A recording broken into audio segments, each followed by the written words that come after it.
इकडे अजित पवार हे robin hood सारखे वागू लागलेत। अजित पवारांची दादागिरी मोडून काढू असं म्हणतायत राजू शेट्टी। स्वाभिमानी शेतकरी संघटनेच्या राजू शेट्टी यांनी हा हल्लाबोल केलेला आहे आणि अजित पवारांनी अधिकाऱ्यांवरती जी दादागिरी केलेली आहे त्यावरती राजू शेट्टी यांनी भाष्य केलंय। राज्याचे उपमुख्यमंत्री अजित पवार रॉबिन हुड सारखे वागू लागलेत असा हल्लाबोल केलाय। अधिकाऱ्यांना दंबाजी करणं चुकीचं आहे, चुकीचे निर्णय घ्यायला भाग पाडणं अशा प्रकारची दादागिरी अजित पवार करत असल्याचा आरोप हा शेट्टींनी केलाय। अजित पवारांची दादागिरी मोडून काढू असा इशाराच त्यांनी दिलाय।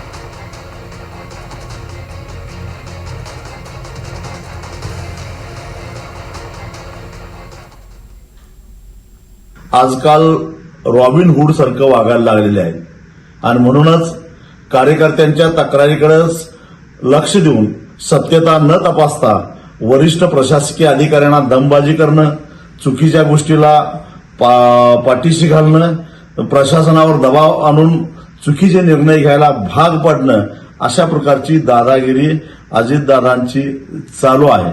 2014 ते 19 या काळामध्ये ज्या पद्धतीनं दादागिरी करून ते अडचणीत आले त्याच रस्त्यानं ते पुन्हा चाललेले आहेत। पण आता आम्ही गप्प बसणार नाही।